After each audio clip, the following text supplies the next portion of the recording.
नमोस्तुचर्श्री। भावेश जैन गंज बसौदा से आपके श्री चरणों में अपनी शंका रख रहे हैं।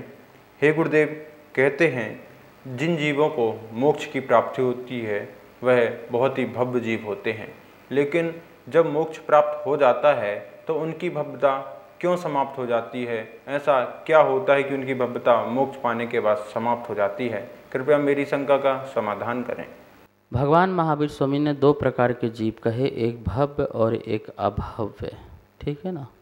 भव्य जो कुछ अपने अंदर अच्छी चीज़ें प्रकट कर सकता है वो भव्य है, और अभव्य जो प्रकट ना कर सके, मतलब जो कुछ हो सकता है वो भव्य, और जो कुछ नहीं हो सकता है वो अभव्य। दोनों ही जीव हैं।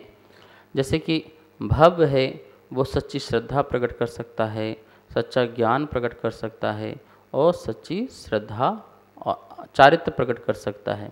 और अभव्य जो जीव है वो सच्ची श्रद्धा, ज्ञान और चारित्र को प्रकट नहीं कर सकता है, मतलब रत्नत्रय को प्रकट नहीं कर सकता है, इसलिए उसे अभव्य जीव कहा जाता है। अब भव्य जीव जब ये सब प्रकट कर लेता है या मोक्ष को प्राप्त हो जाता है, तो मोक्ष प्राप्त होते ही उसकी भव्यता नष्ट हो जाती है, अर्थात वो न भव्य कहलाता है न अभव्य कहलाता, मात्र शुद्ध जीव कहलाता है। तो भव्यता कहाँ चली जाती है? देखिए, जिस चीज़ के लिए जो चीज़ होनी थी वो चीज़ हो जाने के बाद फिर उसकी कोई उपयोगिता नहीं रह जाती है। जैसे कि आपके पास टिकट है और इस टिकट से आपको संवेद शिखर जाना है, ठीक है ना। तो आपने टिकट दिखाई और सीट ले ली और आप कहाँ पहुँच गए? संवेद शिखर पहुँच गए। तो इस टिकट का काम क्या था? आपको बिल्कुल सुरक्षित यहाँ से संवेद शिखर पहुँचाने का था, और उसने टिकट ने पहुँचा दिया। उसकी वैल्यू कब तक थी? जब तक आप गाड़ी में बैठे थे और अपने स्थान पर, गंतव्य पर नहीं पहुँच गए। और जैसे ही आप वहाँ पहुँच गए तो अब उस टिकट की क्या वैल्यू है? क्या उसे आप संभाल के रखते हैं? आप तब तक संभालते हैं जब तक आप उसमें बैठे हैं, लेकिन जैसे ही आप गाड़ी से उतरे, प्लेटफार्म से बाहर गए, तो फिर उसकी कोई कीमत नहीं रहेगी, क्योंकि उस टिकट का जो काम करना था वो काम हो गया। उसका काम था आपको मंजिल तक पहुंचाना, अब उसको फेंक देते हैं, उसको अलग कर देते हैं। ऐसे ही जिस जीव में कुछ होने की चीज़ होती है और वो चीज़ हो गई, अब वो चीज़ हो गई तो फिर किस चीज़ की अब भव्यता रह जाएगी? क्योंकि उसका काम तो हो गया ना। भव्यता थी हमें मोक्ष मिले, और वो मोक्ष प्राप्त हो गया, अनंत सुख की प्राप्ति हो गई। अब जिस अनंत सुख की प्राप्ति हो चुकी, तो अब फिर भी बोलें नहीं ये तो भव्य है। अरे भव्य है, इसका मतलब कि अभी अनंत सुख और प्राप्त करना है क्या? उससे बढ़कर भी कोई चीज़ प्राप्त करने रह गई है क्या? नहीं नहीं, अब वो ऐसा नहीं बोला जाएगा, क्योंकि जिस चीज़ की योग्यता थी और उस योग्यता की पूर्णता प्रकट हो जाने से फिर उसके अंदर हम ये नहीं कह सकते हैं कि ये भव्य जीव है। हम ऐसा नहीं कह सकते हैं कि सिद्ध भगवान भव्य जीव हैं। अच्छा, भव्य जीव हैं सिद्ध भगवान, और क्या प्रकट करना है उनको? क्या प्राप्त करना है उनको? भैया अब तो कुछ प्राप्त नहीं करना है। जब प्राप्त नहीं करना है तो भव्य क्यों बोल रहे हो? भव्य तो तभी तक बोला जाएगा जब कुछ प्राप्त करना है। जब अब प्राप्त करना ही नहीं रह गया तो भव्यता भी वहाँ पर नहीं रहती है। नमोस्तुचर्श्री। साक्षी जैन झांसी से आपके श्री चरणों में अपनी शंका रख रही हैं। हे गुरुदेव, बहुत जगह शिखरबद्ध मंदिर होते हैं और बहुत सी जगह हमें चैत्यालय भी मिलते हैं, तो हमें शिखरबद्ध मंदिर और चैत्यालय में दर्शन करने में कोई अंतर प्राप्त होता है या नहीं? कृपया मेरी शंका का समाधान करें। दो प्रकार के जिनालय, एक शिखरबद्ध है और एक शिखर रहित, ठीक है ना। जो शिखरबद्ध होते हैं उसको भी चैत्यालय कहते हैं, और शिखरबद्ध नहीं हैं उनको भी चैत्यालय कहते हैं। चैत्यालय दोनों हैं, इस बात का ध्यान रखना। जैसे आकृत्रिम चैत्यालय, तो क्या आकृत्रिम चैत्यालय में शिखर होते हैं कि नहीं होते हैं? तो समस्त आकृत्रिम चैत्यालय जो हैं वो शिखरबद्ध ही होते हैं, और विशाल विशाल शिखर बने होते हैं, तो उनको भी चैत्यालय कहा जाता है। चैत्यालय का अर्थ क्या है पहले ये समझें। चैत्य आलय, चैत्य मतलब होता है प्रतिमा, आलय मतलब स्थान। जहाँ प्रतिमा का स्थान हो, प्रतिमा का विराजमान रखने का स्थान हो, उसे चैत्यालय कहते हैं।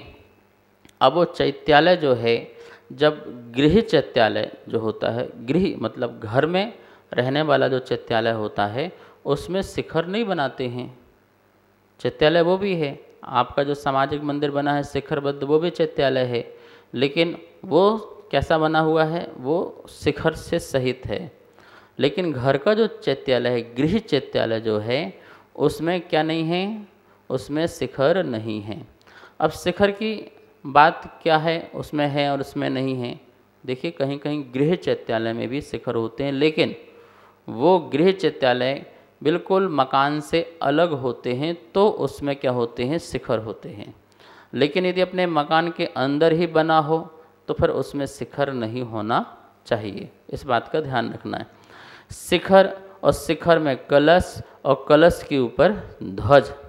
देवी देवता लोग जब आकाश मार्ग से गमन करते हैं तो वो इन्हीं चिन्हों से, शिखर, कलश और ध्वजा आदि इन चिन्हों के माध्यम से ही यह जानते हैं कि ओहो यहाँ तो कुछ जिनालय है। फिर अवधि ज्ञान से देखते हैं, अरे यहाँ तो जिन मंदिर है, और वो उसी शिखर, ध्वज आदि के माध्यम से प्रवेश करते हैं उस चैत्यालय में, और वहाँ पर जिनेंद्र भगवान का दर्शन आदि करते हैं, और अपना वहाँ पर जो भक्त आदि हैं उनके लिए अस्य आदि भी दिखा करके धर्म मार्ग में उनको लगाते भी हैं। इसलिए शिखरबंद जो मंदिर है वह आश्चर्यकारी और बड़ा ही चमत्कारी स्थान होता है। हम सब लोगों को अपने शिखर मंदिर में जाकर दर्शन जरूर करना चाहिए। ऐसा जो है हमारे पंडित आशाधर जी ने सागर धर्ममत लिखा, और उसमें स्पष्ट लिखा है कि गृह चैत्यालय में सर्वप्रथम आप पूजा पाठ, अभिषेक आदि करें, और उसके बाद अपने नगर के जो शिखरबद्ध बड़े मंदिर हैं उन बड़े मंदिर में जाकर के वहाँ पर वंदना, अर्चना, उपासना आदि भी वहाँ करना चाहिए, क्योंकि वहाँ का आश्रय अत्यंत अद्भुत होता है। तो देवी देवता लोग जो का आना जाना जो होता है, प्रभु का दर्शन पूजा पाठ करना उनका होता है, तो वो शिखरबद्ध जो है चैत्यालय हैं उनमें ही आकर के वो दर्शन आदि करके जाते हैं। और जो गृह चैत्यालय है जिसमें आपके मकान से सटा हुआ है या मकान के सबसे ऊपरी भाग में है, वहाँ पर शिखर नहीं बना हुआ है, मात्र भगवान विराजमान हैं, लेकिन उसके ऊपर भी चलना फिरना नहीं होता है, इस बात का भी ध्यान रखें। भगवान विराजमान है और यदि आप ऊपर चलते हैं तो उससे अवनय होती है, अनादर होती है।